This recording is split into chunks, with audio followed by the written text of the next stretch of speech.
اور کیا واقعی دوبارہ جنگ ہونے کے خدشہ ہے؟ وہ دیکھیں، انہوں نے میرا خیال ہے پاکستان کو محض ایک ڈیفensive پوزیشن میں رکھنے کے لیے بار بار اس قسم کے وہ دھمکیاں دے رہے ہیں۔ جنگ کرنا کسی بھی ملک کے لیے آسان نہیں ہوتا ہے کہ ہم نے مئی میں 5 طیارے مار گرائے۔ جو بھارت کر رہا ہے اس کو کرنے دیں، وہ کالج کے بچوں کی طرح اس کے کئی لیڈر چیختے چلاتے رہتے ہیں پاکستان کے حوالے سے۔ تو وہ تو ابھی بھی فال فلیگ آپریشن کروا کر پاکستان پر دوبارہ جنگ مسلط کر سکتا ہے۔ وہ دیکھیے، جنگ تو مسلط جب ہوگی تو ان کو پھر جواب بھی مل جائے گا، جیسے پہلے جواب ملا تھا دوبارہ بھی جواب مل سکتا ہے، اور اس میں ہمیں کوئی شک نہیں ہونا چاہیے کہ بہرحال پاکستان کی افواج جو ہیں وہ اسٹیٹ آف الرٹ میں ہیں، اور ہر مرتبہ جب بھی ان کو آزمایا گیا تو انہوں نے ترکی بترکی جواب دیا ہے۔ کیا ممکن ہے پاکستان میں ایسی ٹیکنالوجی ہے کہ ہم انڈیا میں گھس کر ان کے جو ملٹری ایسیڈز ہیں یا ان کے دفاعی تنصیبات ہیں ان کو ختم کر سکتے ہیں، اس طرح کی چیزیں کر سکتے ہیں جس طرح DGSPR نے کہا؟ ہمارے خصوصی کمانڈوز ہیں، اسپیشل سروسز گروپ اور ہماری انٹیلیجنس ایجنسی، اس کی کس حد تک ہاتھ دراز ہیں، کس حد تک ان کی رسائی ہے بھارت کے جو اسٹریٹجک اثاثے ہیں ان تک۔ اس سے وہ جو کراچی والا ایریا ہے جس کو سر کریک کہتے ہیں، اس پہ وہ قبضہ کر لیں گے یا ادھر وہ مطلب کہ اپنے قدم بڑھائیں گے؟ اگر بھارت کی طرف سے اگر کوئی اس قسم کا کام ہوا، بھلے وہ سرکریک میں ہو، بھلے وہ خیبر پختونخوا میں، بلوچستان میں ہو، تو پاکستان کی فوج اس کا مکمل طور پہ جواب دے گی۔ السلام علیکم ناظرین، محمد قذافی ایک مطلب پھر حاضر ہے HTN کے پلیٹ فارم سے۔ ناظرین، آج ہمارے بڑے ہی پیارے گیسٹ امتیاز گل صاحب ہمارے ساتھ موجود ہیں، کینیڈا سے ہمارے ساتھ شامل ہوئے ہیں۔ السلام علیکم امتیاز گل صاحب، کیا حال ہے آپ کے؟ ٹھیک ہے جی السلام علیکم جی، کیا حال ہے آپ کے؟ خیریت سے ہیں؟ اچھا سر، پاکستان اور انڈیا کی ریسنٹلی جو ٹینشنز ہوئی دونوں کنٹریز کے درمیان میں، اس کا نتیجہ دنیا نے دیکھا کہ انڈیا کی کیا سچویشن ہو گئی تھی، انڈیا نے کس طرح وہ جنگ بندی کروائی تھی ڈونلڈ ٹرمپ سے کہہ کے، اور یہ تمام معاملات۔ تو اب یہ دوبارہ کیوں انڈیا کے جس طرح آرمی چیف جیسا شخص یہ کہہ رہا ہے کہ ہم پاکستان کو نقشے سے مٹا دیں گے، ہم یہ کر دیں گے، وہ کر دیں گے، اس طرح کی گیدڑ بھبکیاں کیوں دے رہا ہے؟ اور کیا واقعی دوبارہ جنگ ہونے کے خدشہ ہے؟ وہ دیکھیں، انہوں نے میرا خیال ہے پاکستان کو محض ایک ڈیفensive پوزیشن میں رکھنے کے لیے بار بار اس قسم کے وہ دھمکیاں دے رہے ہیں یا بیانات جاری کر رہے ہیں۔ جنگ کرنا کسی بھی ملک کے لیے آسان نہیں ہوتا ہے اقتصادی لحاظ سے، چاہے وہ پاکستان کے لیے ہو چاہے بھارت کے لیے ہو۔ ان کو خود بھی پتہ ہے کہ اگر دوبارہ 5-6 دن کی انہوں نے جنگ کر دی تو ان کے اپنے ہاں بھی جتنی بھی اقتصادی جو پہیہ ہے معیشت کا وہ رک جاتا ہے، اسٹاک ایکسچینج اس سے بری طرح متاثر ہوتا ہے۔ تو اتنا آسان نہیں ہوتا یہ، تو محض اس وجہ سے وہ بار بار غالباً یہ اشارے دے دیتے ہیں یا بیانات کے انہیں معلوم ہے کہ پاکستان کے اندر خود اس وقت سیاسی طور پہ ایک عدم استحکام ہے۔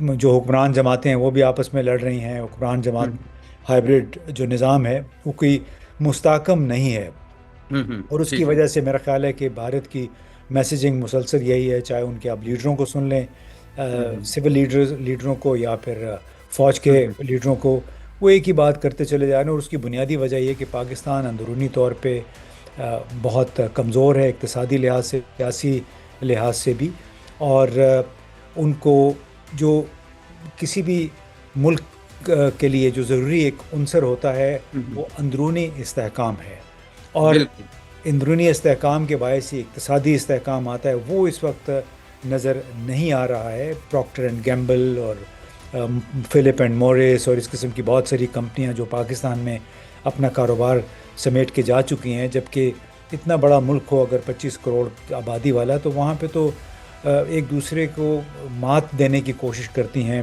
بین الاقوامی کمپنیاں سرمایہ کاری کے لیے۔ تو یہ سوچنے کی بات ہے کہ ہمیں اس بات پہ خوش نہیں ہونا چاہیے کہ ہم نے مئی میں 5 طیارے مار گرائے، بلکہ ہمیں اس بات کی پیش بندی کرنی چاہیے کہ بھارت اگر پاکستان پہ حملہ کرتا ہے، دوبارہ جنگ ہوتی ہے، تو پاکستان کے اندر اتنا استحکام ہونا چاہیے کہ تمام قوم جو ہے وہ پاکستان کی مسلح افواج کا ساتھ دے، جس طرح مئی میں بھی اس بات کا اظہار ہوا تھا۔ تو جو بھارت کر رہا ہے اس کو کرنے دیں، وہ کالج کے بچوں کی طرح اس کے کئی لیڈر چیختے چلاتے رہتے ہیں پاکستان کے حوالے سے۔ ہمیں اپنا کام کرنا چاہیے، اپنے سر مسائل پہ توجہ دینی چاہیے۔ بالکل بالکل سر، ریسنٹلی بھی یہ جو پہلگام اٹیک ہوا تھا، اس میں بھی بہت سارے ڈیفنس کے انالسٹ اور بہت سارے انٹرنیشنل انالسٹ کا یہی کہنا تھا کہ شاید یہ جو false flag operation Narendra Modi نے کروایا ہے، اگر وہ تب کروا سکتا ہے تو وہ تو ابھی بھی فالس فلیگ آپریشن کروا کر پاکستان پر دوبارہ جنگ مسلط کر سکتا ہے۔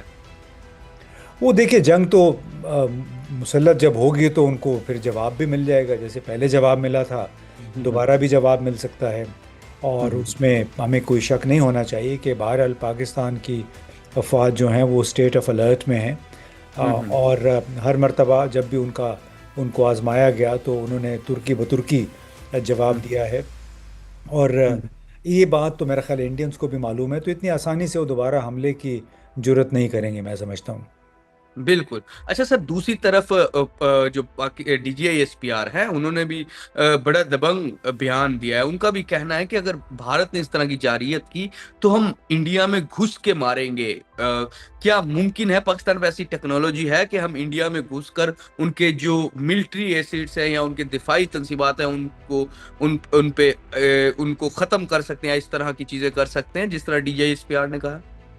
دیکھیے یہ تو انہی کو پتہ ہوگا، ہوں ہمیں تو نہیں معلوم کہ جو ہمارے خصوصی کمانڈوز ہیں، اسپیشل سروسز گروپ اور ہماری انٹیلیجنس ایجنسی، اس کے کس حد تک ہاتھ دراز ہیں، کس حد تک ان کی رسائی ہے بھارت کے جو اسٹریٹجک اثاثے ہیں ان تک۔ اور یہ جو گھس کر مارنے والی بات ہے، یہ بڑی بچگانہ سی ایک بیان ہے، یہ نہیں ہونے دینا چاہیے۔ بعض اوقات ہمارے کئی وزیر بھی یہ بیانات دے دیتے ہیں، لیکن جو بھی کام جو لوگ کرتے ہیں وہ خاموشی سے کرتے ہیں، نعرے لگا کے نہیں کرتے ہیں۔ جیسے انڈیا نے ایک نیٹ ورک بنایا ہوا تھا جس نے سکھوں کو پرسیکیوٹ کیا کینیڈا میں، اسی طرح امریکہ میں بھی انہوں نے اپنے خفیہ دستوں کے ذریعے سکھوں کو مارنے کی کوشش کی۔ وہ بھانڈا بہرحال پھر پھوٹ گیا، جس کی وجہ سے کینیڈا بھارت کے تعلقات خراب بھی ہوئے، ان کے دونوں نے ایک دوسرے کے ساتھ سفارتی تعلقات کچھ عرصے کے لیے مکمل طور پہ ختم بھی کر دیے تھے، اور اس کے نتیجے میں تو اب بھارت کے لیے خاص طور پہ کینیڈا میں اس کے جو ورک ویزا تھے، خصوصی اسٹوڈنٹ ویزا تھے، وہ تقریباً زیرو ہو کے رہ گئے ہیں۔ اور اس کی بنیادی وجہ یہ تھی کہ جو انہوں نے یہی کام انہوں نے کیا تھا کہ کینیڈا میں گھس کے انہوں نے اپنے مخالفین کو مارنے کی کوشش کی، اور اس کا نتیجہ پھر جو لیوریج کینیڈا کے پاس تھی وہ یہی تھی کہ آپ بھارتیوں پہ، بھارتی اسٹوڈنٹس پہ، ورکرز پہ کینیڈا کے دروازے بند کر دیں، تو وہ دروازے انہوں نے سر بند کر دیے۔